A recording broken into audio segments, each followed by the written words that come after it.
jogi medo yudo mahu kendo gimedo nyaka bes. To Hono bende ok thor timore abal ni kawuono wacho ni kawuono ani tin ka ji dwa wuotho joma ne nie wheelchair da wuotho te kinya biro Kisumu joma nie wheelchair be gidacha wuotho te mano kaka Nyasaye tiyo Hono sie mar muma ma Nyasaye bende mar Nyasaye wuoni kaka jadolo otimore nade ok en gimi chano ok en gimi nyalo wacho sani ni adwa luongo malaika mondo bira ka mana dier ni Hono matimre no en achiel kuom yore ma Nyasaye nyiso go duong'ne. Gima duong' ni Nyasaye onego bed ni nyiso duong'ne. To mang'eny maneno ka ipango gago to gin ma ji dwaro no yud godo duong' gin giwegi. Mano omiyo an kora aketo question mark marang'ongo.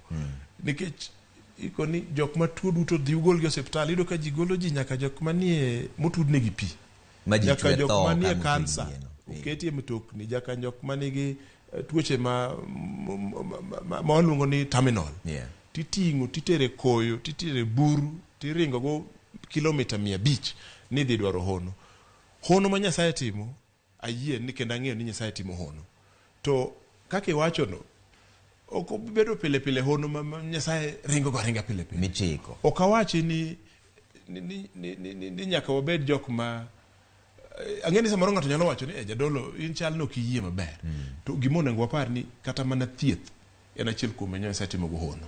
Otimo Hono miraculous pure miracle kata mana thieth pod en yo motimo go Hono. In fact Hono mang'eny ma Nyasaye timo kokalo kuom thieth.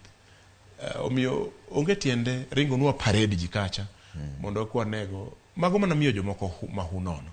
Hono ma Nyasaye kelo obiro go mos mamuol to waneno ko biro ok en Hono michiko kaka iwacho. Ka koro watieko jadolo ang'o ma